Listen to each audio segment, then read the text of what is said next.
All right, movie review time here on Live Camera Barstool. The Killer from David Fincher on Netflix and in theaters, depending on where you are. Not that easy to find. Jeff D. Lowe, Ken, Jack, and Gooch. Make sure to subscribe to the channel. You get all of our reviews, all of our news, and like the video as well. Drop your thoughts below. What's your rating for The Killer on Netflix? The Killer now on Netflix. Better keep a sharp eye out for him, is what the synopsis says. They'll keep you on the edge of your seat after a fateful near miss. An assassin battles his employers, and himself on an international hunt for retribution. He insists isn't personal. Directed by David Fincher. David Fincher's first movie of his own, really, since Gone Girl. He did Mank a couple years ago, which also released on Netflix. But Mank was a passion project from his dad that he took over. So really his first, that's true through and through, his start to finish, in almost 10 yeyears. Although we can almost pre-qualify it with the fact that it was like a graphic novel, and like, so not really his original story. True, but like his concept of something to movie start to finish, where he is not taking it over. He also did Mindhunter. Keep that in mind. He did Mindhunter on Netflix. Bring it back. Did direct Netflix. House of Cards. Was also executive producer House of Cards. So all that, but Catheter really, I'm close to a rewatch on it. I got to do it. No, you don't. No, you don't. So many great new things out there. Like, I gotta watch Robert Meacham bust down Frank Underwood. It's, I'm in that season. I mean, you know, we're writing trivia, we're doing the other show, and I like having that background noise. There's something about just that show. It's so good at first, then it gets so bad. Bend over for me, Meacham. Oh, no, sorry. Frank Underwood was the bottom there. Misquoting. The Killer, though. Michael Fassbender, Tilda Swinton, Charles Parnell, Arliss Howard, Sophie Charlotte, has solid critic score on Rotten Tomatoes in the 80s. Audience, not as much in the 60s. I unfortunately had to see this on Netflix, which was a huge fucking bummer. I'm in the West Coast. You guys are in New York. I know there's some in New York. It was not by me. I would have had to have driven like a long ways, and I needed to see other things as well. It's like, fuck, I gotta watch that on Netflix. And I like my setup in my apartment. I got like the lights behind the TV, like fits well with a Fincher, but it's just not the same. It's not, seeing a Fincher at home is just not, just feels wrong. But whatever. I'm not gonna like dock your points. David Fincher's just not a guy I want releasing Netflix movies. I'll just put it that way. Mm-hmm. It was hard to find New York. Like, it was only playing at Regal's, which they must have a deal between Regal and Netflix, because I feel like Knives Out 2 I had to see at Regal also, if I remember right. Yeah, no, and this movie's very atmospheric. Like, it belongs in a theater. So that was bizarre. Yeah, I don't know. I just wish that there'd be more. I don't know. I get it. I get he can make what he wants. It's the first look deal with Netflix, and he has all that. But I just wish that wasn't the case. He's not a director that I want his movies released on the streaming. I want to see it in theaters. I like The Killer. The Killer's a good movie. I will also say probably lower end of the spectrum for David Fincher movies. Not one of his better ones, which is tough to say because his better ones are like some of the best movies ever made. I mean, The Social Network is 100 out of 100 for me. His other stuff is it's tough to say that. You have, the context matters there. I think The Killer has all of the amazing style of David Fincher and the meticulous, detail-oriented mind of Fincher fits perfectly for this character and the story. But unfortunately for me, just kind of gets like a little too lifeless. Like, it's almost a byproduct of the character and the story he's telling. It's really cool and different, but it almost is it just becomes the negative in itself. We'll get more into it. I liked it though. Gave it an 84. I really enjoyed it, but that's like lower end of things for David Fincher. Like, I think the good of Fincher is almost hurt by the story because it just kind of it almost feels like it's coasting at some point. Like, I'm not saying he coasted in directing it, but it doesn't really have like the highs, especially towards the end for me, because I do think it starts out pretty great. We'll get more into pros and cons, but 84 for me. Ken Jack. Yeah, I think that the word disappointing can be a really loaded term, right? Because I'll say this movie's disappointing, and then people will say that, like, oh, you think it's bad. And that's not true or the case here. I think that this is a solid movie, but because it's David Fincher and because it's Michael Fassbender, I expect more, right? And I don't think that's an unfair thing. And so for me, I still like this movie a lot, but I wanted more. And I think that a lot of the issues I had to it kind of echo what you were having issues with, Jeff, which is like, this movie's a lot of listing. And I don't mean just like Fincher's character, like the killer, like listing things off, which he does do. I just mean like it feels like listless, I guess, or it's just kind of like coasting, and there's not really a lot happening at any given points. And there are a lot of points in this movie where I felt like fast forwarding, which is never something I really feel during a David Fincher movie ever. And that's something I think is a detriment to it too, because of this being so primarily released through Netflix. There are a lot of things I really like, and I don't mean to harp on the negatives in sort of the short summary here, but I gave it a 79. I'm a little bit lower than you, but I agree. This could be another director's best movie they've ever made in their life. For Fincher, it's closer to the bottom of his list. You shake your head, but like this would be M. Night Shyamalan's like second best movie ever. Like, no, I agree. I mean? It could be. No, there's a lot of a. Yeah, the face. You got to work on your facial expressions. That was a very much I disagree with everything you just said face. That was you gave me like the. You gave me that little bit of that face there. See, this is why you have to watch on YouTube, fellas. This is why you have to watch on YouTube. Exactly, and like it, and share it, and repost it, and subscribe. But yeah, it's a movie where I watched it. I was bummed out because I wanted more, because I expected more because of the people involved, and at the same time, I still enjoyed a lot of what I got, and was disappointed with other aspects. But we'll get more into that as we go. Yeah, the Fincher stuff here, I loved. Like, it's like Jeff said, it is very Fincher. It's very detail oriented. It looks beautiful. It's stylish as hell. Like the Smiths playing, I fucking love the Smiths. So that soundtrack was awesome. But I think it's just an issue with the source material. I think the source material kind of fucking sucks. I'll be honest.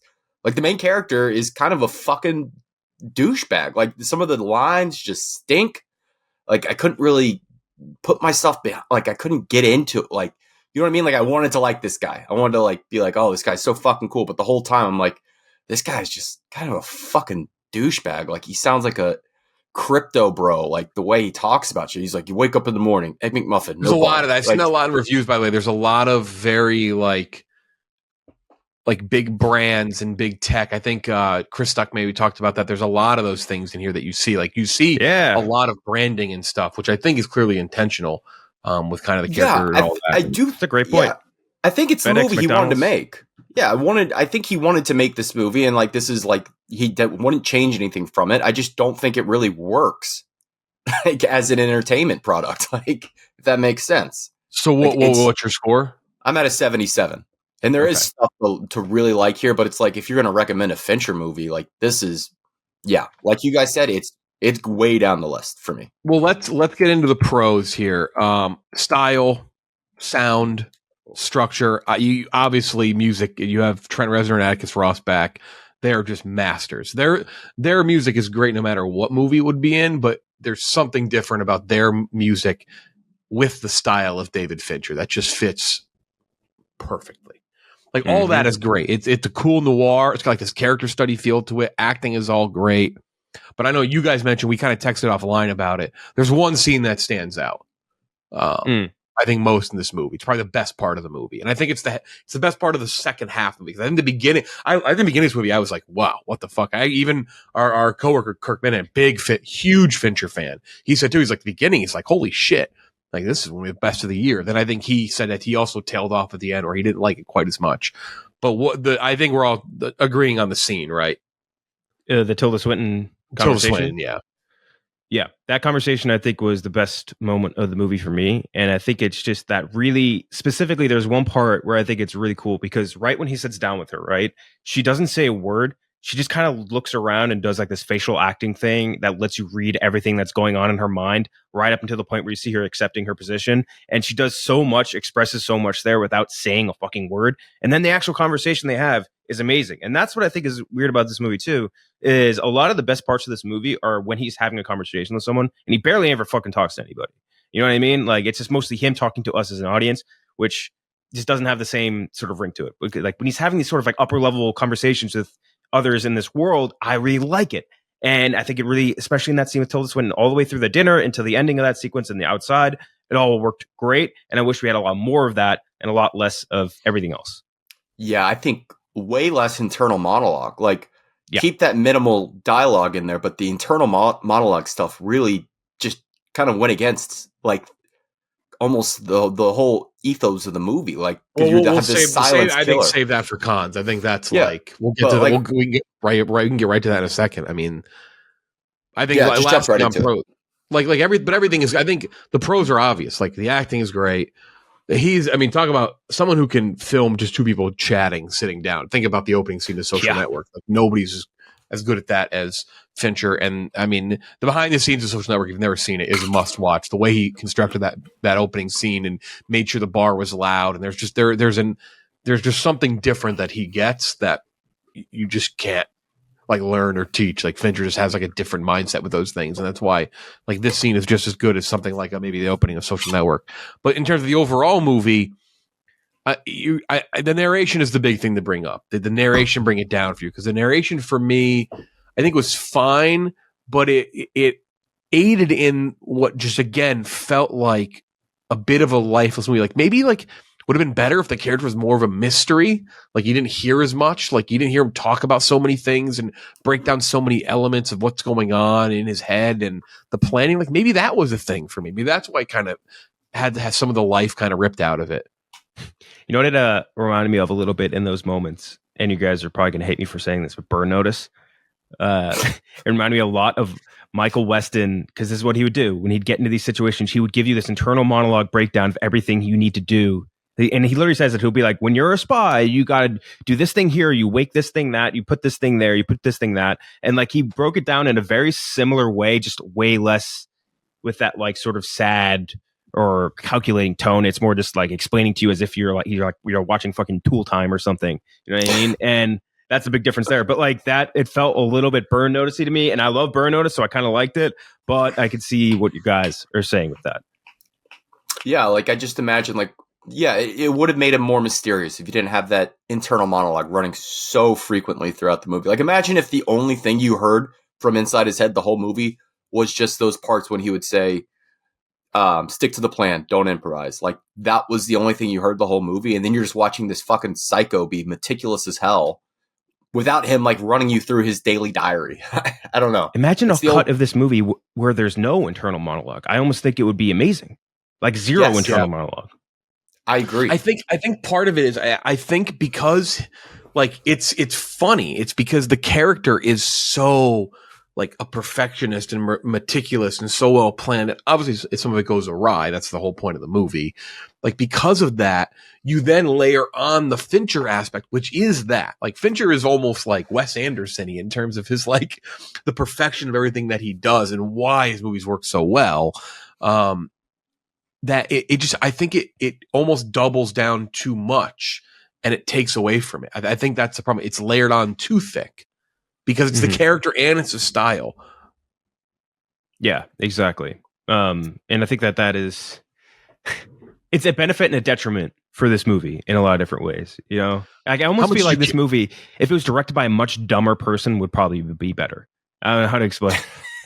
Like it's a really bizarre sort of IP, I guess, that he's drawing off of. And you were saying this too, Gooch, where it's like maybe part of this is just what the source material is. If you had a really dumb like person adapting this and just kind of going completely awry or just deviating totally from the source material to sort of just take like the core structure stuff of this and make it into something else, maybe it's a better movie. But I think that the way when you have someone a high level who's trying to adapt it at the same like sort of like micro level as Fincher, I don't think you get a particularly great product on screen versus whatever it is that you get in the graphic novel, right? Is a graphic novel? Yes, graphic novel. Yes. Yeah. How much do we care about the girlfriend storyline? Zero. Nothing. Yeah. Never do. And this is what we talk about all the time with action movies. The romance subplot almost never necessary, ever.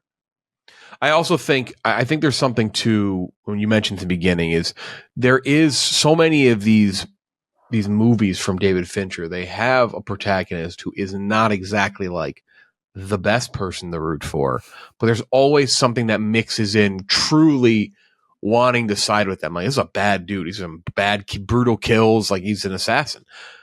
But like, there's almost not enough for me to truly like empathize, like to kind of side with him here. I think that's maybe where it lacks a little bit too. Again, I liked it. It's pretty fucking good. It's just, for me, there's like just one story element missing that kind of lets you leap on the other ones. Like, that's what you get with the Gone Girls, the social networks. Like, those leads aren't great people, but you kind of side with them because in the end, the others are so bad. Well, that's where I think your whole empathy thing kind of, the girlfriend thing comes into play. Because like my one point of empathy with him is like, yeah, someone beat the shit out of his girlfriend, so he obviously wants to go kill them, right? And like, but that's such a feels like a cheap way to get right. there. The fact that you don't love it is, yeah. Now that you bring it up, I almost wonder if Fincher made him this, unlikable because he's so tired of. I mean, he's spoken at length about how much he hates how Fight Club has kind of like been adopted by certain communities, and like Tyler Durden and like different characters he's put on screen that are supposed to be bad people end up being like revered by the worst people you know. I wonder if he was like, no, fuck it. Like, this character, you will not like this guy. Yeah, that could very well be the case. Also, he snaps that lady's neck at least, though. Yeah. It was just hilarious. That seemed, it made me laugh. She tumbled. Yeah, she went down. You know what I like too in this movie? I don't know if you guys did this too. I did a lot of Googling of passport names. Because like the very first one, like I see Max Unger or whatever, and I'm like, I know that name. And then I'm good. And this is probably something from the graphic novel and not a Fincher thing they made up, I would assume. But like Googling all the names from the passports and finding out they're all like old school, like sitcom characters was a little fun tidbit. Because like I know a lot of the sitcoms by name, but I don't know the characters. So like I look them up, like, oh, it's like all in the Family, whatever. And I like that. Sam Malone. Yeah. The future version of that, what's that going to be? It's like fucking Dennis Reynolds. Yeah. Michael Scott. Yeah. I think if you like David Fincher especially, you will at least enjoy it. I think it's a movie worth watching. Definitely worth going to see. If you can see it in theaters. It's David Fincher releasing a movie. Go see it in theaters. I'm jealous you got to see it in theaters. I couldn't see it in theaters. But especially because it's most successful on Netflix, definitely give it a watch. It's not crazy long. It's not like it's, a big investment of time. Like it's worth it just because it is a top tier director releasing his only his second movie in 10 years. But I think expectations maybe lower a little bit. If you expect a great Fincher movie, I think for the most part, you're probably going to walk away saying it's not the case. 84 from me, 79 from Kenjack, 77 from Gooch. Some other cons though, because I don't know if we totally started on that. I was not, and maybe this is part of it, I did not feel satisfied by the ending. How did you guys feel about that? Yeah, like it was all just happy for him. Like it was happy. The big billionaire guy gets away unharmed, unscared, almost really even. It felt very like over, and all this sort of work and effort was it goes back to that girlfriend storyline where it's like, I just don't think that needs to be there. Find a different way for him to start going after people. Which that is the source material, but it's not like Fincher has changed stuff from stuff he's adapted before pretty drastically and notably with Fight Club and with The Social Network. So, yeah, I don't know. That's a movie where I felt like I walked away. There was a lot of moments I liked about it. I felt not satisfied by the ending specifically. Again, we talk about there's a movie I gave 79. There's a lot of parts in this movie I like a lot. I think the ending is the thing maybe I was the least satisfied with out of this entire thing. Endings from Fincher are also routinely unbelievable too. Yeah, exactly. And again, that goes back to the whole like the label of this being disappointing because of this expectation, which is not unfair. It is not like some insane unfair expectation put on this movie that like where like people can say, "Oh, Gooch, Jeff, Kedjak, how could you possibly go into this movie thinking it's going to be amazing?" Well, it's fucking David Fincher and Fassbender. Like that's you expect it to be high level. Amazing shit, and when it's not, it's disappointing, and that's just that. That's it. Definitely check it out. But if you're expecting big time Fincher, you may not get it. You may not get what you expect there. That's it. Make sure to leave your review below, your score out of 100. What do you think about The Killer from David Fincher on Netflix and in some theaters, very few. Make sure to subscribe to the channel, like the video, even if you don't like the movie. That's it for Ken, Jack, and Gooch. I'm Jeff Zelo. We'll talk to you next time.